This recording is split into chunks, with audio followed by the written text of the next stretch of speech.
Assalamualaikum warahmatullahi wabarakatuh. Ketemu lagi dengan saya Adi. Oke ya, ini ya kiriman upload kotokannya. Behringer Euphoria UMC 1820 dengan kerusakan ya nggak tahu ini masa inputnya atau outputnya ya. Dia nggak bunyi sama sekali ya, nggak mau bunyi sama sekali. Langsung output dia juga nggak bunyi ya, semuanya ya. Tapi ini kok sinyalnya memang seperti ini atau gimana ya? Ini hijau ya. Sinyal, ini hijau semua. Artinya hijau nyala sinyalnya. Kalau saya lepas tanpa sinyal pun dia nyala. Ataukah memang seperti itu? Kalau ada sinyal, terus clipping. Ya, karena baru pertama kali ngupload ini ya. Oke ya, ini akan saya buka dulu, nanti kita cek. Ya tentunya pertama mungkin power supply-nya bermasalah. Yang kedua mungkin IC-nya bermasalah ya. Oke, saya bongkar dulu. Oke ya, di sini udah saya buka, ternyata ekornya pada meledos di sini. 1 2 ya, ini harus ganti semua ya. 1 2 3 4 5. Cuma ya ini ya, 3 ini meledos, yang ini mau meledos gitu ya. Yang 2 enggak ya. Ya ini harus ganti dulu, kemungkinan ini yang menyebabkan konslet dia jadi nggak bunyi, bisa jadi ya, bisa jadi ini tersangkanya. Ini ada bekasnya enggak, bekas ekoan ini 47 mikro ya. Oke ya, tentunya ini akan saya ganti dulu, tentunya bongkar semua. Ini mungkin bongkar ini aja, skrup-skrupnya keluarkan semua ya, bagian bawah sana. Harusnya kalau ini bermasalah ini aja, outputnya yang lain juga bunyi ya, ini nggak bunyi ya. Nanti ya coba saya ganti dulu, mungkin karena pada meledos ini terus mengganggu ya. Untuk apa? Apakah untuk supply? Kalau untuk supply ya pasti mengganggu ya. Oke, saya ganti dulu ya. 47 mikro ini akan saya bongkar dulu, keluarkan semua dulu ya. Oke ya, ini untuk elko nya sudah saya ganti, voltasenya lebih besar jadi agak empet-empetan tempatnya. Nah cuma ini ada penyakit lainnya ya, atau kerusakan lainnya.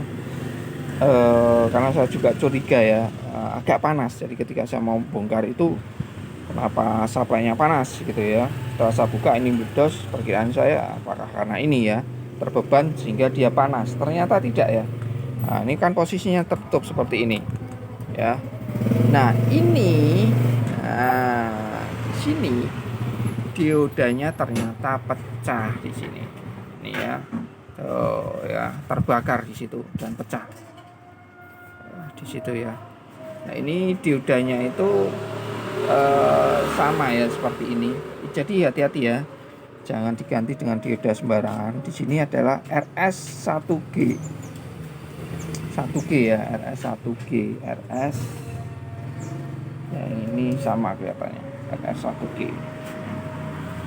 Jadi ini tipe fast recovery ya, berbeda dengan yang ini. Yang ini dioda biasa, SS14 itu silikon biasa.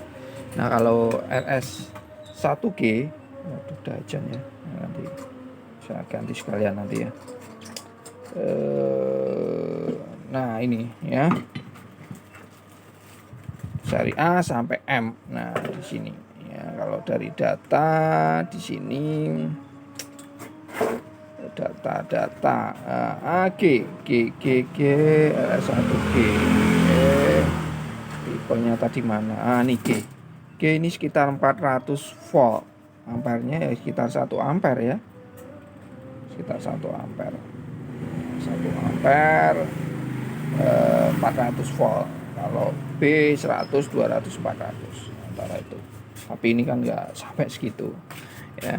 Jadi ganti, mungkin nggak ada yang jual, jadi nanti ganti yang SR SB itu ya, yang biasa untuk supply,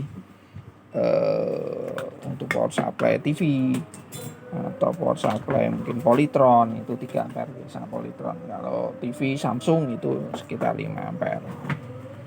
Ya kalian ganti itu bisa, atau cari yang lain, cari yang ampernya kecil, misalkan 2 amperan gitu ya, itu juga bisa. Oke, ini akan saya lepas dulu karena ini terbakar ya. Nggak hanya itu, di kakinya ini gosong, di kaki ke trafonya ini juga gosong itu ya, jadi gosong ya. Ini harus saya lepas dulu, lepas terus di apa namanya, saya lepas dulu, nanti dibersihkan ya jalurnya karena itu terbakar ya, artinya berkarbon. Untuk karbon ya artinya memang harus di apa namanya, dibersihkan ya, jangan sampai ada karbon ya. Nah nanti kalau masih ada bekas-bekas karbon itu bisa menyebabkan konslet lagi nanti pasti ya, karena pengalaman saya seperti itu. Walaupun masih tersisa sedikit itu bisa nyepret ya, nyepret gitu ya, nyepret mengenai komponen lainnya, atau kalau terhubung dekat dengan ground, kalau ini supply-nya plus ya otomatis dia akan nyamber gitu ya, biasanya seperti itu. Saya karena udah sering seperti itu ya, saya rasa udah saya bersihkan betul-betul bersih gitu ya, ternyata masih kena sedikit dan nyepret gitu ya. Tuh.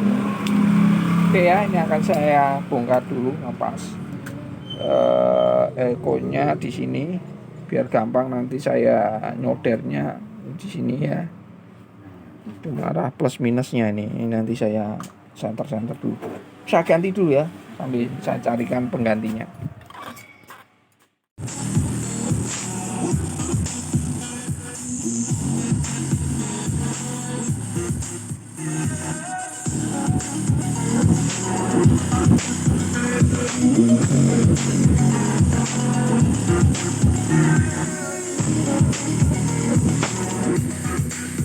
Oke ya, sudah sip ini ya, sudah sip. Nah harusnya seperti ini ya, ketika tidak ada signya ya ini nggak nyala ya.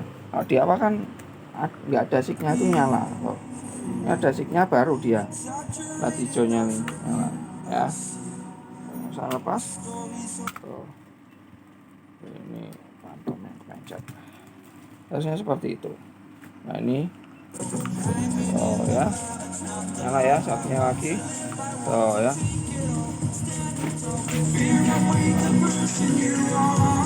Nah ya,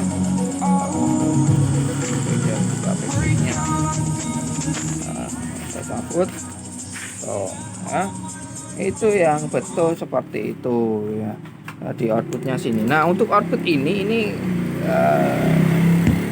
kemungkinan ya, setahu saya ini ya harus pakai kontrol mungkin lewat komputer atau ya jenisnya ya, untuk mengontrol outputnya ini ya, bagian outputnya ini ya harus ada perangkat tambahan ya, berhubungan dengan mungkin berhubungan dengan komputer juga seperti itu. Nah ini ya untuk kasusnya apa ya, tentunya ini yang meledos ini saya ganti semua. Ini saya ganti yang lebih besar, elko-nya saya kasih 50 volt karena biasanya stok saya itu ya. Ini termasuk juga ini saya ganti ini juga mendung. Untuk diodanya yang ganti ini. Ganti apa mas? Ya ganti SR, SB, FR seperti itu ya. Nah ini saya ganti yang FR 2207 ya. Saya biasanya ini ya harus cari-carikan ya, karena saya stoknya biasanya itu SB, SR 3 ya, kepala 3 sama 5, karena yang sering dipakai itu untuk Polytron itu kepala 3 ya, SR atau FR gitu ya, SSB ya, antara itulah ya. Dan itu fisiknya besar, itu 3 amperan. Nah, ini kan kecil karena posisinya juga ya. Kalau lihat datanya kan dia cuma 1 ampere. Ini saya kasih 2 ampere. Nah, kalau 3 ampere tuh karena kan saya taruh bawah, taruh atas jelas nggak bisa, nggak mungkin kan. Saya taruh bawah ya masih space-nya masih cukup. Kalau 3 ya ngepres banget ya, kasih 2 amperan ya cukup lah ya, ya cukup gitu. Nah, kalau lihat spesifikasinya ini ya 2 ampere ya. 2 miliampere minimal ya. Kalau kalian pakai, saya coba pakai supply adaptor yang satunya lagi itu yang nggak ngangkat untuk ini, jadi saya harus keluarkan yang besar gitu ya. seperti itu ya. Jadi rusaknya di situ. Nah untuk ini ya kalian benar harus bersihkan ya, karena ini ternyata 3 layer ya, di tengahnya ada lagi, jadi harus saya kerok, benar-benar kerok karena ini berkarbon ya, sampai jalurnya putus, jadi makanya ini saya taruh di bawah. Kalau di atas juga nggak cukup ya, nggak cukup karena jalurnya juga sudah rusak seperti itu ya. Nah ini udah jadi ya. Akhir-akhir ini juga banyak sekali yang memperbaiki sound card ya, seperti ini Behringer ya, banyak merek gitu ya. Perbaiki sound card itu banyak, ada yang berhasil ada yang tidak itu ya, tergantung kasus. Rusak bagian DAC-nya, juga sering juga rusak power supply. Nah ini paling sering ya, supply konslet, ada yang konslet kapasitornya sampai pusing nyarinya ya, itu juga banyak ya. Paling banyak sih memang masalah di power supply ya, kasus power supply ya. Ini udah jadi ya, tinggal saya menutup aja, rapikan aja. Ya sampai di sini dulu ya servisanya, blokotokannya. Sampai ketemu di video selanjutnya, blokotokan selanjutnya. Assalamualaikum warahmatullahi wabarakatuh.